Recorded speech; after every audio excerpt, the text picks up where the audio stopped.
Jusqu'à 12h30, c'est le rendez-vous patrimoine de France Bleu Azur avec l'association des guides de France. Son président, Cécile Tarlier, est avec nous ce week-end. Bonjour Cécile. Bonjour Alia, bonjour aux auditeurs. L'histoire des grands personnages, l'histoire des communes aussi de notre département ou du Var évidemment pendant près d'une demi-heure avec vous.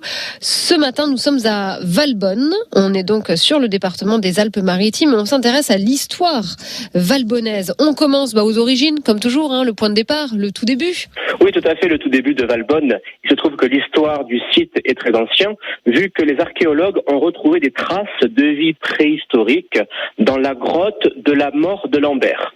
La grotte de la Mort de Lambert abrite des traces préhistoriques. Les archéologues ont retrouvé de la céramique, des parures de bronze ainsi que de nombreux outils. Le site de Valbonne est occupé par des populations celto-ligures qu'on appelle les Occibiens. Les Occibiens occupent le site de Valbonne et depuis ce site, ils lancent des attaques sur Antibes, Antipolis, qui est juste à côté. Tant et si bien que les Romains interviennent à la fin du IIe siècle de notre ère sur le site de Valbonne pour en expulser les Occibiens qui menacent les populations antiboises. Donc les Romains s'installent sur le site de Valbonne au IIe siècle avant notre ère. Qu'est-ce qu'ils y font, Cécile ? Ils y développent l'agriculture. Le blé, la vigne et les olives sont plantés par les Romains sur le site de Valbonne, qui devient une colonie agraire de Antibes. À côté de l'agriculture, les Romains développent aussi des infrastructures. Ils construisent l'aqueduc de la Bouide. L'aqueduc de la Bouide alimente en eau Antibes et l'eau est prélevée sur le site de Valbonne. Ce qui fait qu'à l'époque antique, Valbonne est une colonie agraire qui fournit Antibes en eau potable avec l'aqueduc de la Bouide et en produits agricoles. Au Moyen-Âge, lorsque l'Empire romain s'effondre, en 476, une vie spirituelle se développe à Valbonne autour de l'abbaye Sainte-Marie. Et quelle est son histoire alors à cette abbaye ? L'abbaye Sainte-Marie a été construite au début du XIIIe siècle par un abbé, l'abbé Guillaume. L'abbé Guillaume forme une communauté religieuse à Valbonne et il construit une abbaye qui est de rite cistercien, c'est-à-dire un rite fondé sur l'humilité et le dénuement.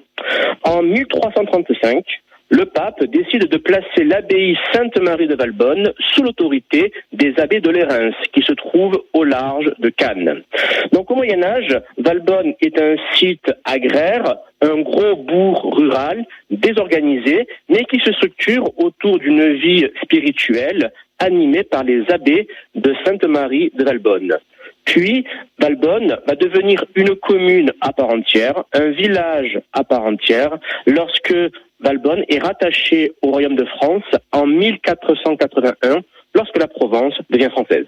Et c'est une suite que nous allons évoquer dans quelques minutes avec vous, Cécile Tarlier, de l'Association des guides de France. Avec nous, on est à Valbonne ce matin. À tout de suite.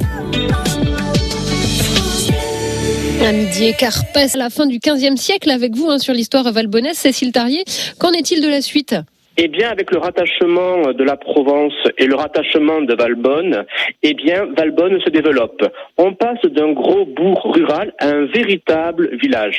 En 1519, les abbés de Lérins et le roi de France font de Valbonne un véritable village. Et pour faciliter son peuplement, un plan orthogonal, un plan perpendiculaire est tracé en 1519. Et les lots sont attribués de façon à ce que les populations puissent s'y installer. Et pour favoriser l'installation des habitants sur Valbonne, le roi de France et les abbés de Lérins décident de louer les terres agricoles à un prix extrêmement bas. Les terres agricoles de Valbonne qui sont fertiles sont louées à un prix extrêmement bas, ce qui facilite l'installation de nouveaux arrivants qui ont des maisons dont la propriété est reconnue précisément par les propriétaires terriens.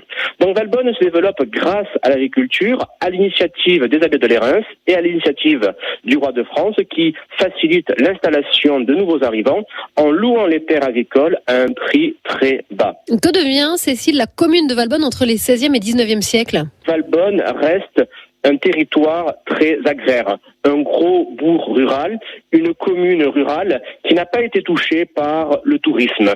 Il y a assez peu de touristes qui viennent à Valbonne au 19e et au 20e siècle, même lorsque Antibes est rattaché au chemin de fer en 1863. Donc Valbonne a conservé une coloration paysanne, rurale et agraire, à la différence des autres sites des Alpes-Maritimes qui ont été profondément transformés par le tourisme et l'arrivée du chemin de fer. Valbonne fait un peu exception en la matière. Valbonne fait exception car elle est restée agraire et paysanne. Et il faudra attendre le XXe siècle et l'installation du technopôle de Sophia Antipolis pour que le village de Valbonne devienne une commune à part entière grâce à l'installation d'activités technologiques en lien avec le technopôle de Sophia Antipolis. Bon, et en tant que président de l'Association des guides de France, Cécile, quel conseil visite est-ce que vous pouvez donner aux auditeurs de France Bleu Azur aujourd'hui ?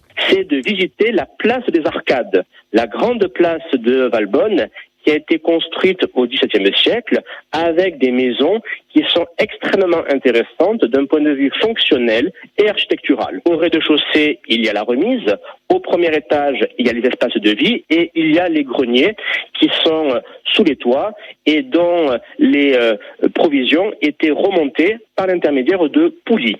Il y a également l'aqueduc de la Bouide, qui est un centre d'intérêt principal pour Valbonne. Cet aqueduc a été construit par les Romains au 1er siècle avant notre ère. Et troisième curiosité, l'abbaye de Valbonne, une abbaye qui date du XIIIe siècle, qui a longtemps été une dépendance de l'abbaye de Lérins et qui est aussi une curiosité qui saura ravir les visiteurs. Ça nous fait pas mal de choses à découvrir à Valbonne. Le site justement pour retrouver l'ensemble de ces visites sur notre département, Cécile ?